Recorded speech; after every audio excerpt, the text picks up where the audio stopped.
was appointed as Goodwill Ambassador for UN Women 6 months ago. And the more I've spoken about feminism, the more I have realized that fighting for women's rights has too often become synonymous with man-hating. If there is one thing I know for certain, it is that this has to stop. For the record, feminism, by definition, is the belief that men and women should have equal rights and opportunities. It is the theory of the political, economic, and social equality of the sexes. I started questioning gender-based assumptions a long time ago. When I was 8, I was confused at being called bossy because I wanted to direct the plays that we would put on for our parents, but the boys were not. When at 14, I started to be sexualized by certain elements of the media. When at 15, my girlfriends started dropping out of their beloved sports teams because they didn't want to appear muscly. When at 18, my male friends were unable to express their feelings. I decided that I was a feminist, and this seemed uncomplicated to me.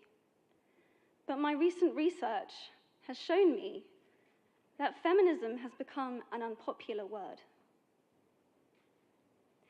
Women are choosing not to identify as feminist.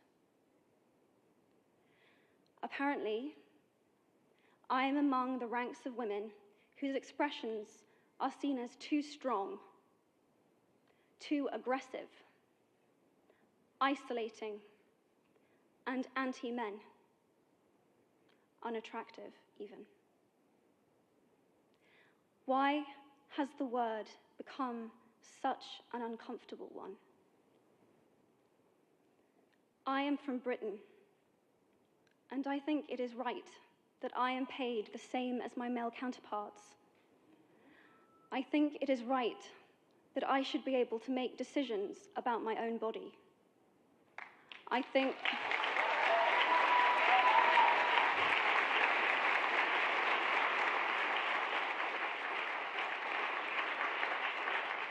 think it is right that women be involved on my behalf in the policies and the decisions that will affect my life. I think it is right that socially I am afforded the same respect as men. But sadly, I can say that there is no one country in the world where all women can expect to receive these rights.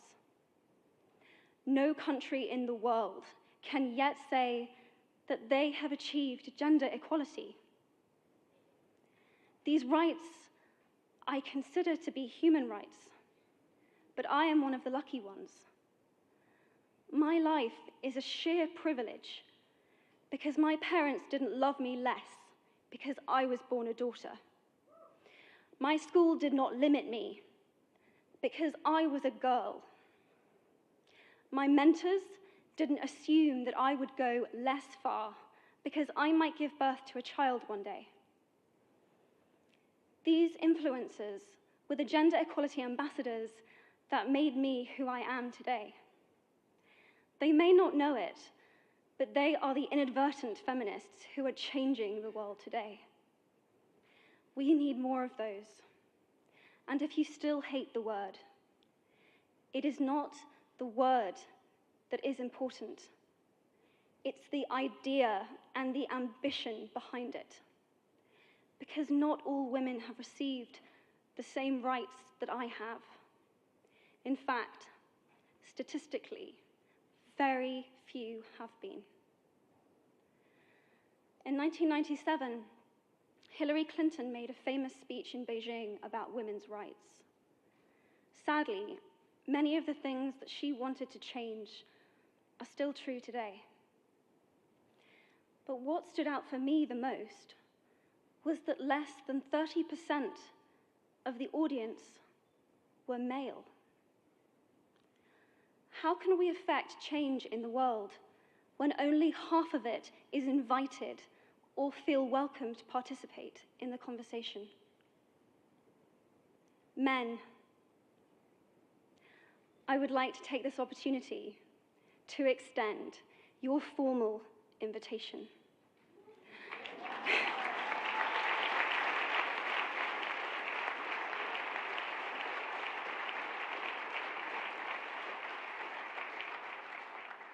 Gender equality is your issue too. Because to date, I've seen my father's role as a parent being valued less by society, despite my needing his presence as a child as much as my mother's. I've seen young men suffering from mental illness, unable to ask for help, for fear it would make them less of a man or less of a man. In fact, in the UK, suicide is the biggest killer of men between 20 to 49, eclipsing road accidents, cancer, and coronary heart disease. I've seen men made fragile and insecure by a distorted sense of what constitutes male success. Men don't have the benefits of equality either. We don't often talk about men being imprisoned by gender stereotypes, but I can see that they are, and that when they are free, things will change for women as a natural consequence. If men don't have to be aggressive in order to be accepted, women won't feel compelled to be submissive. If men don't have to control, women won't have to be controlled. Both men and women should feel free to be sensitive. Both men and women should feel free to be strong. It is time that we all perceive gender on a spectrum instead of two sets of opposing ideals.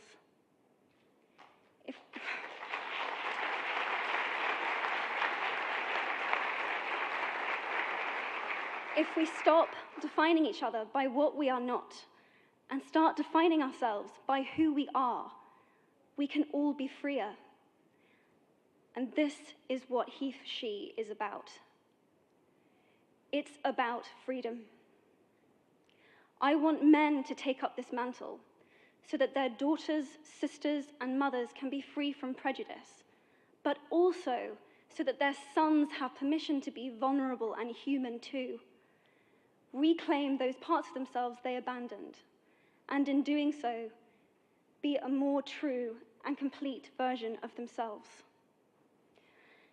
You might be thinking, who is this Harry Potter girl? And what is she doing speaking at the UN? And it's a really good question. I've been asking myself the same thing. All I know is that I care about this problem, and I want to make it better.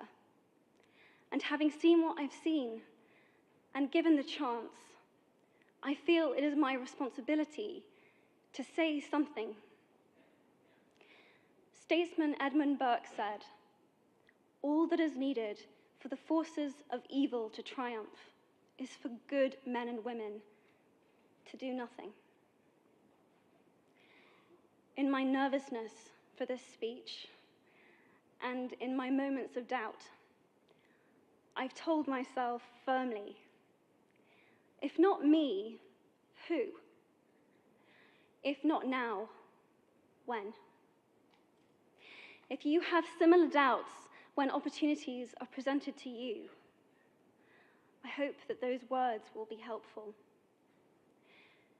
Because the reality is that if we do nothing, it will take 75 years, or for me to be nearly 100, before women can expect to be paid the same as men for the same work. 15.5 million girls will be married in the next 16 years as children. And at current rates, it won't be until 2086 before all rural African girls can have a secondary education. If you believe in equality, you might be one of those inadvertent feminists that I spoke of earlier. And for this, I applaud you. We are struggling for a uniting word, but the good news is that we have a uniting movement. It is called He for She. I am inviting you to step forward, to be seen, and to ask yourself, if not me, who? If not now, when? Thank you very, very much.